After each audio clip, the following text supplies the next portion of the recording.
अजून भजन केलं बुवा. हा कंठी राहो राहिलं का कंठामध्ये नाम. हा कंठी राहो नाम. तुकोबाराय म्हणतात कंठी राहो नाम. पुढे एक 5-10 मिनिटं सांगितले आप्पांनी. 10 मिनिटं जरा जास्त बोला म्हटलं काय आता हरकत नाही नाही का. ज्या वेळेस तुकोबाराय भजन करायचे बाबा, ज्या वेळेस तुकोबाराय भजन करायचे, भजन करत असताना तुकोबाराय कोणत्या डोंगरावरती जायचे जिजाईला माहिती पडत, आवलीला माहिती पडायचं नाही. आपण काय काय असं म्हणतो तुकोबारायांची आवली म्हणजे जिजाबाई या भांडकुदळ होत्या. काय होत्या? भांडकुदळ होत्या. तुकोबारायांना शिव्या देत होत्या, भांडणं करणाऱ्या होत्या. असं नाही महाराज. तुम्ही विचार करा, जगद्गुरु श्री तुकोबारायांची पत्नी होणं ज्याच्या भाग्यामध्ये आहे ती सामान्य आहे का? ती सामान्य स्त्री आहे का? नवे नवे तुकोबारायांच्या अगोदर भगवंतानी ज्या मातेच्या पायाला हात लावला, काटा काढायचं निमित्त का होईना, निमित्त काही असू द्या. तुम्हाला माहितीये गावाला काटा काढताना असं थुका लावतात पहिला अगोदर. गावची मंडळी सगळ्यांना माहितीये रानावरातली, तिथं पहिला थुका लावतात अगोदर, त्याला जागेला मऊ करतात आणि मग तो काटा हळूहळू प्रेमाने प्रेमाने वरती घेतात त्याला नाही का. पण विचार करा, काटा काढायच्या निमित्ताने माझ्या पांडुरंगाने जिजाईच्या पायाला जिभेने चाटलं, थुंकी लावली. एवढं भाग्य कोणाच्या नशिबात आहे? आपण जिजाईला नावं ठेवतो. मग अशी जिजाबाई माता तुकोबारायांना भजन चालू असताना भाकरी घेऊन जायची. तुकोबारायांना म्हणायचे थांबा, भजन थांबवा, पहिली भाकरी खावा. हा खाली का भाकरी, आता करा चालू परत भजन. काय म्हणायच्या? परत भजन करा. परमार्थ करण्यासाठी इकडनं जर वातावरण पोषक असेल तर त्याचा परमार्थ सफल व्हावा. त्याचा परमार्थ सफल नाही तर घरामध्ये जाऊन, आता आपण सगळी जण रोज इकडे तिकडे फिरतो, 10, 11, 12 वाजता घरी जातो. घरी गेल्याच्या नंतर घरी गेल्यावरती एखादी जिजाई हातामध्ये काठी घेऊन नाही उभी राहिली नाही का. पण तसं नाही. तुमच्याकडून म्हणजे घरातील महिला, स्त्री, पत्नी याच्याकडून परमार्थ करण्याकरता जेवढी आपल्याला ताकद मिळते तेवढी ताकद मिळाल्याच्या नंतर आपला परमार्थ सफल होत असतो.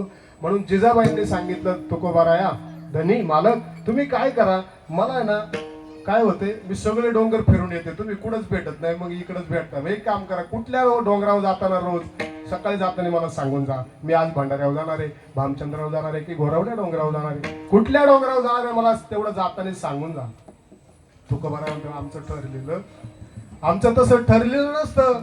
आज इकडं उद्या तिकडं वर्षाच्या तारखी अगोदर असं काही ठरलेलं नसतं. मग एक काम कर म्हटले, काय, ज्या ठिकाणी आल्याच्या नंतर 3ही डोंगराकडे जाण्याकरता रस्ता फुटतो, वाटा फुटतात ना, त्या वाटेवरती जायचं.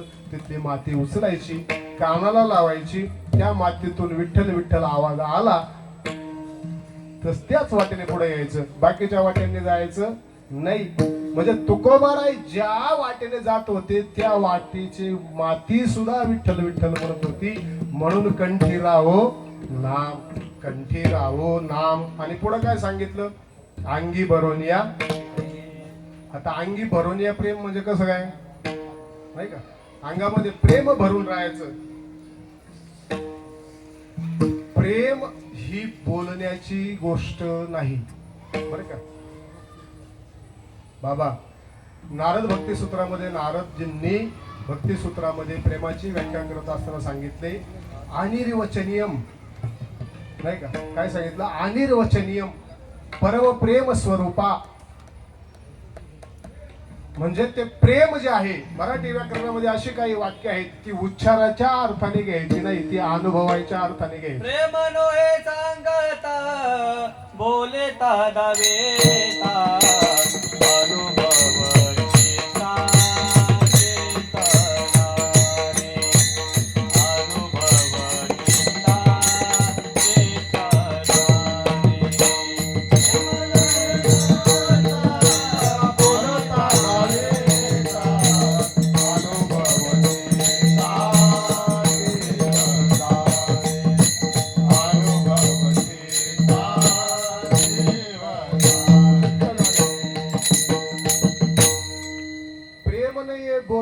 सांगता दाविता अनुभव चित्ता चित्त जाणे.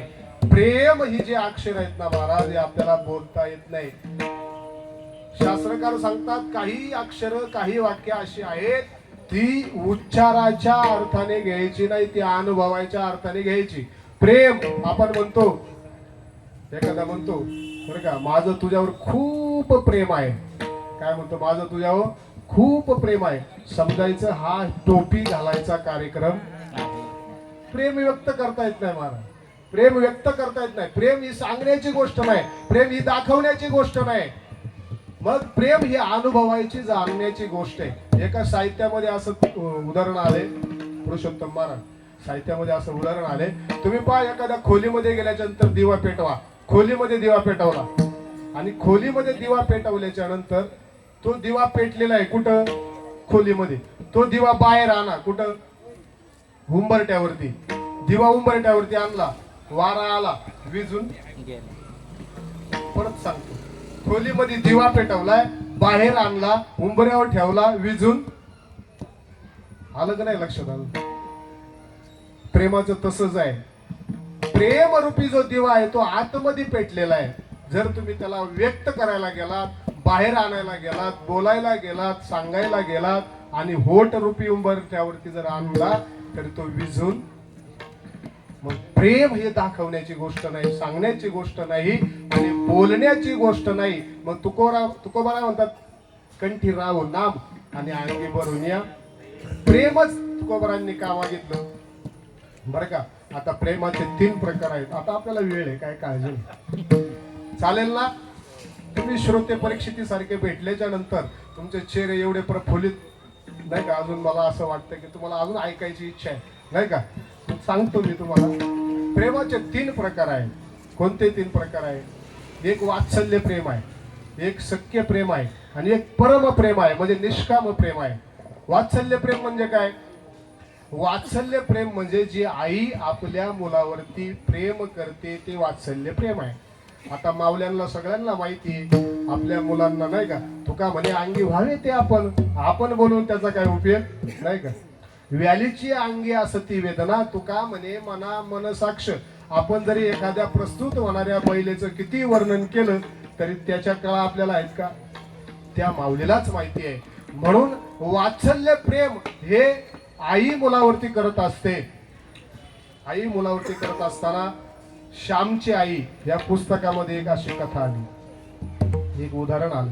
साने गुरुजींचं वाचलंय का सगळ्यांनी? श्यामची आई कोणी कोणी वाचलं त्यांना माहिती असं. श्यामची आई ह्या पुस्तकामध्ये साने गुरुजी लहान असताना त्यांनी आंघोळ केली. कुठं? स्नानगृहामध्ये आंघोळ केली आणि आईला मोठ्याने हाक मारले, आई हे आई माझी आंघोळ झाली, तू इकडे ये ना. का? तू इकडे ये ना आई. अगं आई मी आंघोळ केली, माझं अंग सगळं ओलंय आणि मी जर असंच बाहेर आलो तर माझं पाय मागतील ना, माझ्या पायाला माती चिकटल, मग तू इकडे ये. जोरात हाक मारल्याच्या नंतर श्यामची आई त्या ठिकाणी आल्या. ती माऊली त्या ठिकाणी आली आणि माझ्या पायाखाली काहीतरी धर, म्हणजे माझ्या पायाला घाण लागणार नाही. मग आईने काय केलं, त्या श्यामच्या म्हणजे साने गुरुजींच्या पायाखाली आपला पदर धरला. काय धरला? प्रत्येक पावला गणिक त्या मातेने पदर धरला आणि साने गुरुजींना त्या कपडे घालायच्या रूम मध्ये आणलं आणि त्या आईने साने गुरुजींना सांगितलं, बाळ जशी पायाला घाण लागू नये तसा जपतो ना, जशी पायाला घाण लागू नये तसं जपतो ना, तशी मनाला कधीच घाण लागून देऊ नको, ती सुद्धा जप. का? अरे पायाची घाण घालवण्याकरता अनेक प्रकारचे साबण आहेत, पाणी आहेत, पण मनाला का एकदा घाण लागली की ती घाण जाणार नाही. त्याच्यासाठी कुठलाही साबण अजून तयार झालेला नाही. म्हणून हे काय आहे? वात्सल्य प्रेम आहे. हे वात्सल्य प्रेम आहे. म्हणून तुम्ही आम्ही मनाला लागलेली जर घाण घालवायची असेल तर त्याच्यावरती एकच औषध आहे. काय? कंठी राहो. अध्यात्म हेच त्याच्यावरती औषध आहे. म्हणून सगळ्यांना विनंती आहे, आज अभंग तुमच्यासाठी का मागितलाय? संतांच्या मागणं ह्या परमार्थिकच आहे, सांसारिक नाही.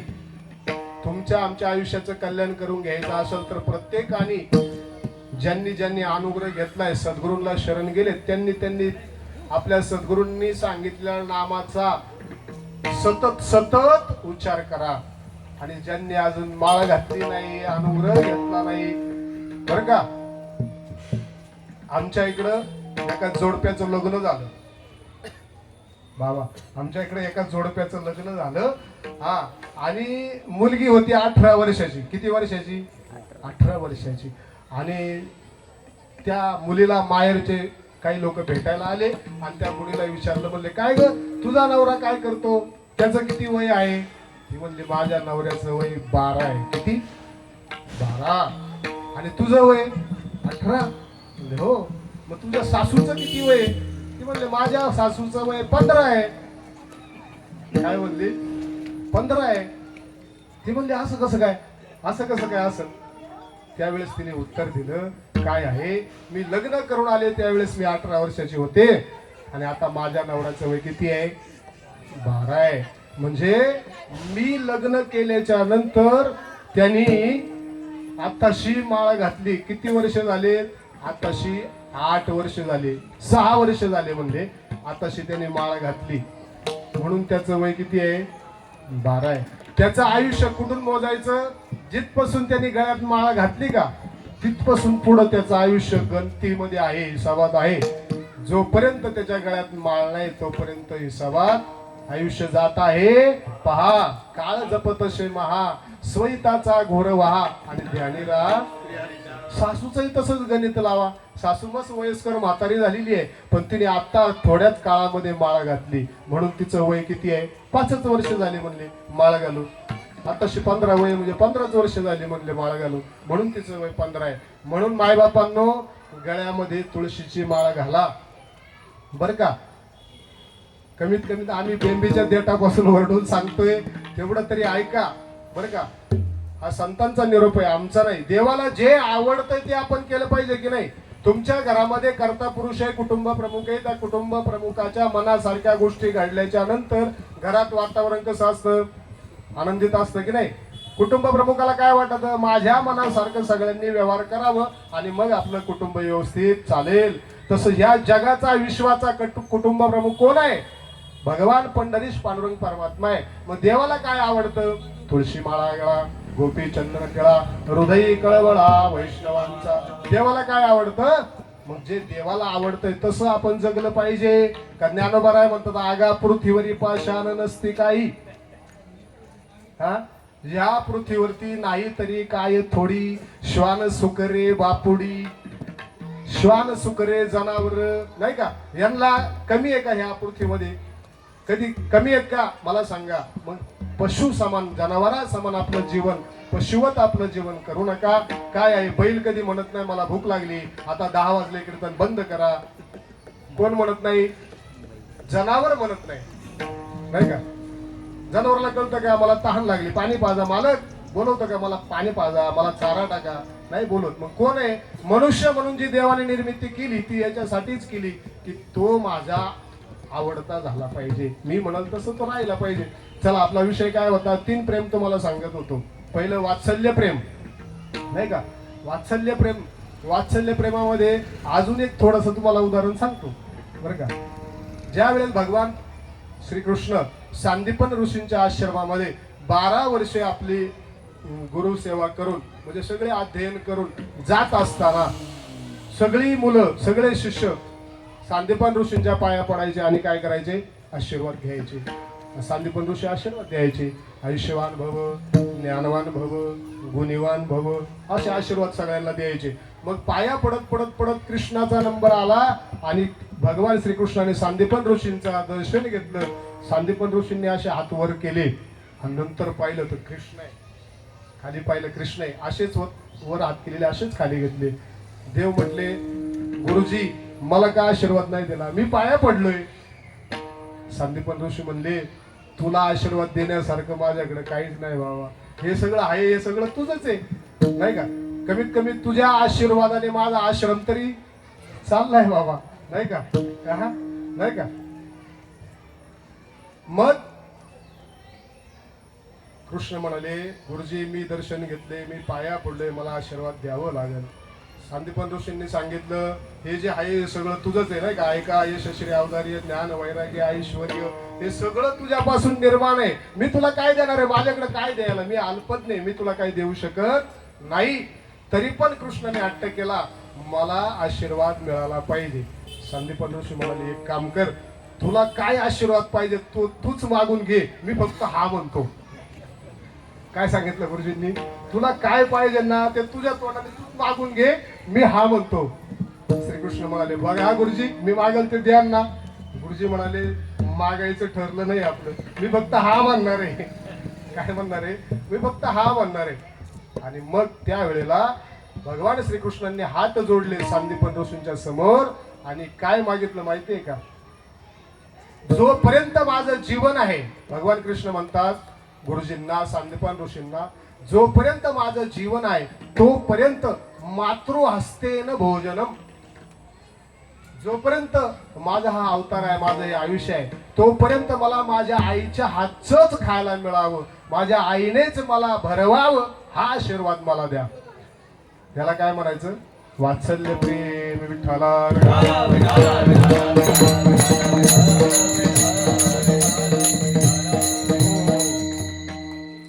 पुढे सांगितलं काय, सख्य प्रेम. सख्य प्रेम सांगत असताना एक ज्ञानोबरांची ओवी आहे, तू प्रेमाचा पुतळा, भक्तीचा जिव्हाळा, नाही का, वात्सल तू प्रेमाचा पुतळा, भक्तीचा जिव्हाळा, मैत्रीची चितकळा धनुर्धरा. काय सांगितलं, सख्य पण सांगत असताना, सख्यपणे अर्जुन नर नारायण, शक्यत्व नातं भगवंताशी अर्जुनाने जोडलं. आता जास्त सांगत नाही, उदाहरणं सांगत नाही, ती ओवी ज्ञानोबरायांची घरी जाऊन ज्ञानेश्वरी हा म्हणजे सख्यपणा तुमच्या लक्षात येईल. त्याच्या पुढे सांगितलं कुठलं प्रेम, परमप्रेम. परमप्रेम याचा आपल्याला उच्चार करता येत नाही, बोलता येत नाही, सांगता येत नाही, व्यक्त होता येत नाही.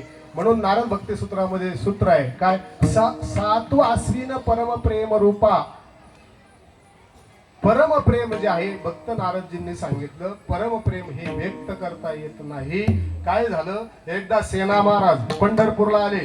बाबा सेना महाराज पंढरपूरला आले. आता आपलं चालून द्यायचं का अजून पुढं, बघा आज आपल्याकडे 3 चरण शिल्लक आहे. सकाळी पहाटेपर्यंत 4 वाजेपर्यंत कीर्तन करू आणि 4 वाजता मी इथून उद्या दशकिऱ्याचं प्रवचन आहे बोरवलीला, कुठं गावाला, तिकडे जाणार आहे, इथूनच जाईल, मग हरकत नाही. मग सेना महाराज एकदा पंढरपूरला आले. मी काय सांगतोय, निष्काम प्रेम. मी काय सांगतोय, परमप्रेम.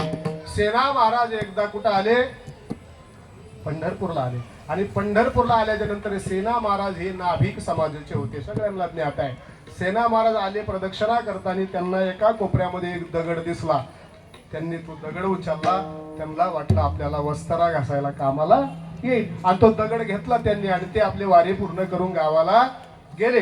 भगवंताने रुक्मिणी मातेला विचारलं, अगं कोण कोण वारीला आलं होतं. रुक्मिणी मातेने सांगितलं, तेव्हा अलीकडच्या काळात खूप गर्दी व्हायला लागली, खूप गर्दी, आलोट गर्दी व्हायला लागली. 30 लाखाच्या वरती समाज या वर्षी वारीला होता आषाढीला.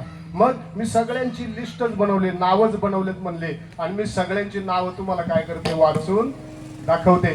कोण अर्ध्या वारीतून मागे गेलं, कोण मधूनच वारी करूच सोडून दिलं, कोण कीर्तनात मधूनच उठून गेलं. नाही कोण उठलं ना, नाही तर रुक्मिणी माते लिस्ट आहे बरं का, यादी आहे तुमची मधून उठून गेल्यावर. मग रुक्मिणी माता सांगू लागली, सगळ्यांची नावं वाचायला लागली, आणि नावं वाचता वाचता त्याच्यामध्ये सेना महाराजांचं नाव आलं. देवाने थांबवलं, रुक्मिणी माता थांब, सेना महाराज वारीला नव्हते आले म्हणले. मग ते दगड घेऊन जायला आले होते. ते कशाला आले होते, दगड घेऊन जायला आले होते, पहा बरं का. आणि मग हे कोणाला कळालं, सेना महाराजांना कळालं. सेना महाराज म्हणले, कुठून दुर्बुद्धी सुचली आणि हे दगड उचलला बाबा, माझ्या वारीवरती पाणी फिरलं. मग पुढच्या वारीला येताना सेना महाराजांनी काय केलं, तो दगड नेलेला होता तो घेतला आणि पुन्हा प्रदक्षिणा मारताना जिथून उचलला होता तिथं आणून टाकून दिला, आणि पुन्हा आपली वारी पूर्ण करून सेना महाराज गावी गेले. इकडे पुन्हा यादी तयार झाली, पुन्हा नावं वाचायला सुरुवात झाली, पुन्हा सेना महाराजांपर्यंत नाव आलं. पांडुरंगाने थांबवलं, रुक्मिणी थांब, सेना महाराज म्हणले वारीला नव्हते आले, मग ते गेल्या वर्षी दगड नेला होता तो ठेवायला आले होते.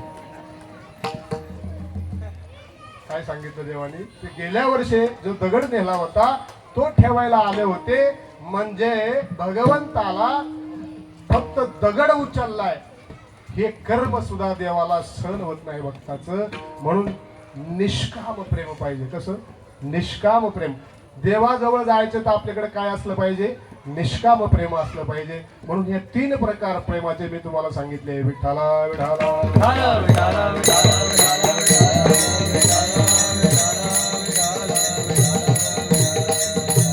हो. कंठी राहो नाम आणि अंगी भरोनिया.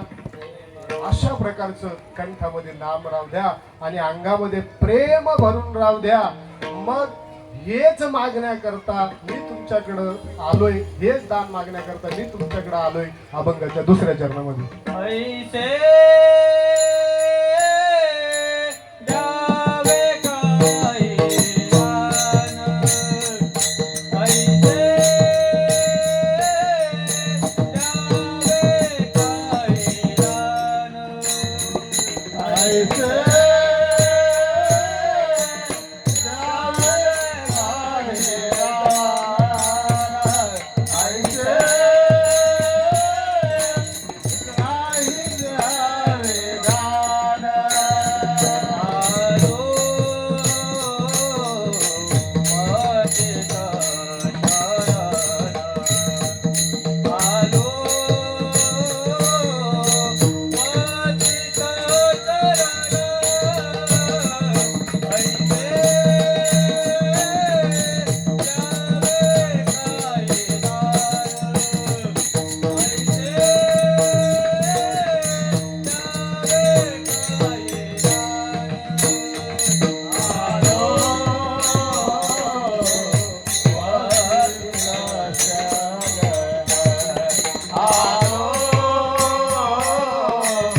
ऐसे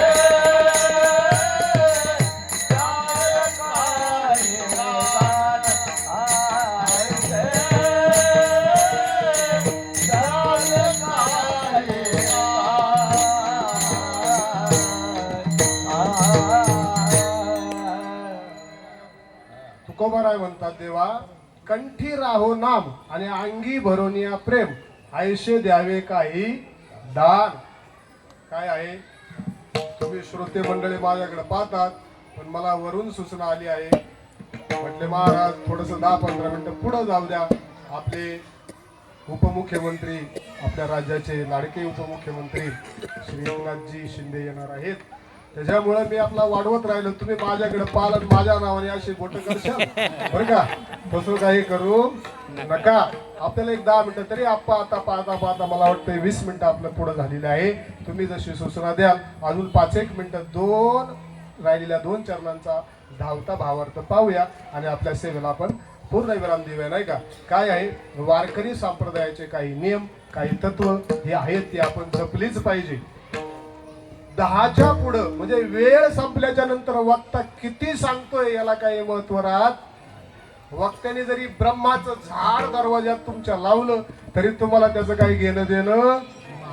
देवाला जरी तुमच्या घरात उभं केलं तरी तुम्हाला त्याचं काही घेणं देणं. म्हणून टायमाच्या पुढे वक्त्याने जाऊ नये. 5च मिनिटं मी त्यांच्या आग्रह खातर मी बोललो, क्षमा असावी. काय आहे? तुकोबाराय म्हणतात, ऐसे द्यावे काही दान, आलो पतित शरण.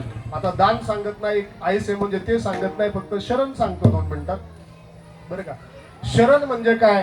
हे शरणा करता ज्ञानोबरायांची ओवी आहे. ज्ञानोबरायांनी शरण म्हणजे अतिशय व्यापक दृष्टीने सांगितलेले. आपुलेनी भेदेविन, आपुलेनी भेदेविन माझे जाणे जे एकपण, तया नाव शरण मज येणे गा. आपुलेनी भेदेविन म्हणजे माझ्या जवळचा, आपल्या जवळचा असलेला जो भेद आहे तो भेद निवारून, तो द्वेष काढून बरं का, शरीराच्या इंद्रियांच्या उपाधीच्या पलीकडे जाऊन, भेदाच्या पलीकडे जाऊन आणि मग देवाच्या स्वस्वरूपाशी एक होऊन, आपुलेनी भेदेविन माझे जाणीजे जे एक पण, मी जो एक आहे सगळीकडं अंक नावाने उभा आहे, एक तो एक पण माझं तुम्ही जाणलं, आपल्या जवळचा भेद सोडला की त्याचं नाव काय आहे? शरण. तया नाव शरण मज येणे गा. म्हणून हे शरण जे आहे आपल्या जवळचा, अजून पुढे एक त्याच्या ओवी अशी आहे, तया अहम वाचा चित्त अंग देवोनिया शरण रिग मोहदधी गांग रिगाले जैसे. त्याच्यात पुढची ओवी काय सांगितलं? काय मागितलं देवानी? अहम, वाचा, चित्त आणि अंग, तुमचे हे चार मला देऊन टाका. अहम, वाचा, चित्त, अंग देवोनिया शरण रिग. आणि मग महोदधी गांग मिळाले जैसे. महोदधी म्हणजे काय? समुद्र, सागर. आणि गांग म्हणजे नदी. नदी सागराला भेटायला गेल्याच्या नंतर अर्धीच भेटते ना, अर्धी बाहेर राहते का? नदी भेटायला गेल्याचे ते एक रूप होतात. तुका म्हणे गंगा सागर संगमी अवघ्या झाल्या उर्मी. सगळे प्रमाण आहेत, सगळं आहे. मग हे सगळं चारी मला देऊन टाका. याच नाव काय आहे? शरण आहे. म्हणून तुकोबरा म्हणता ऐसे देई काही दान आलो पतित शरण. पुढच्या चरणामध्ये काय सांगितलं? संतांची पायी, संतांची पायी, संतांची पायी, संतांची पायी, संतांची पायी, संतांची पायी, संतांची पायी, संतांची पायी.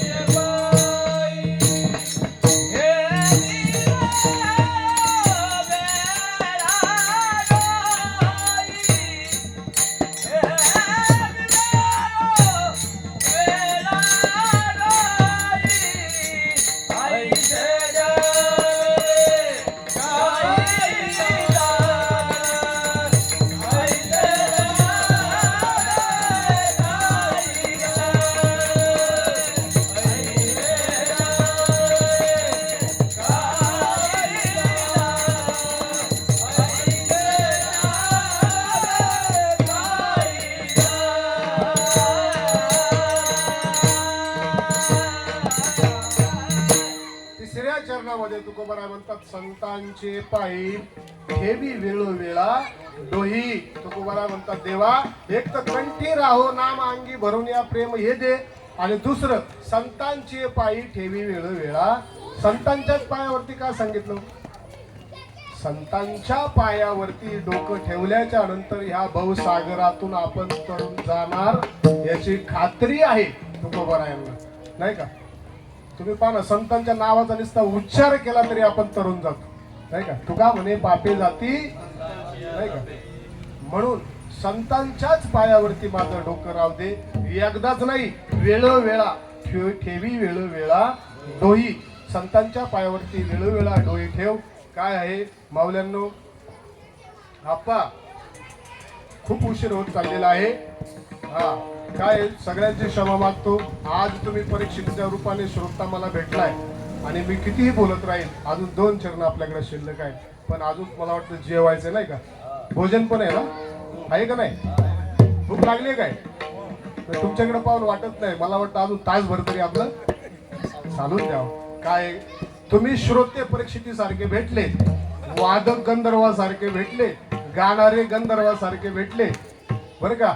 सगळ्यांनी एकदा ह्या सगळ्यांसाठी जोरदार टाळ्या वाजवा.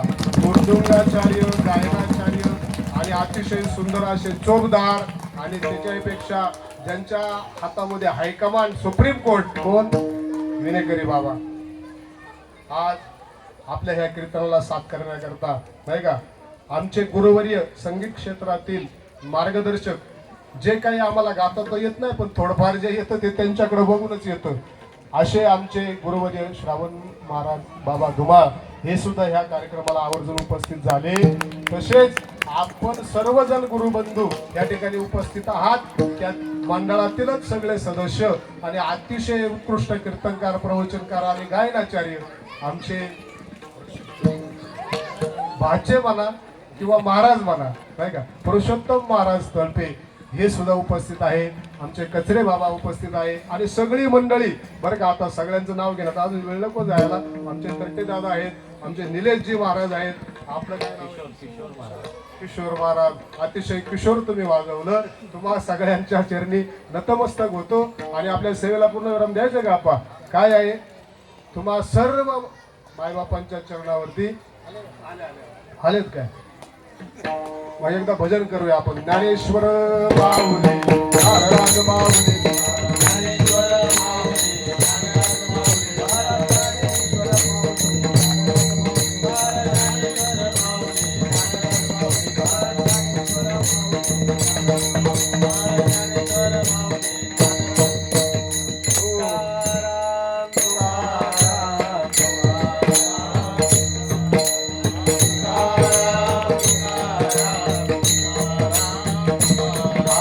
तुकाराम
देवाला आवाज केला पाहिजे आपल्याला, लोकांना नको.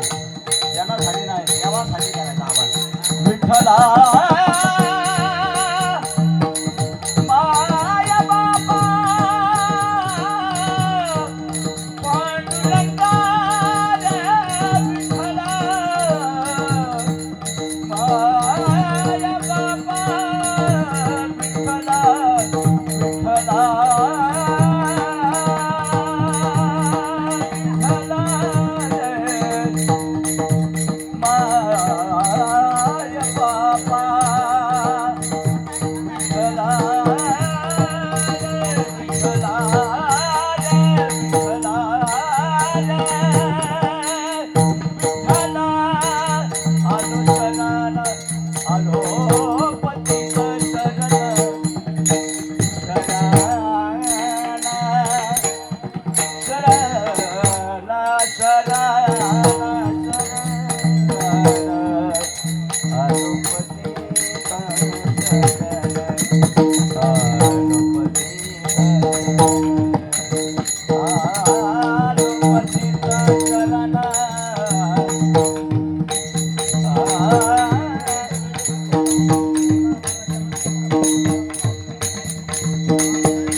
आपल्या राज्याचे लाडके उपमुख्यमंत्री माननीय श्री एकनाथजी शिंदे साहेब या ठिकाणी त्यांचं आगमन होत आहे.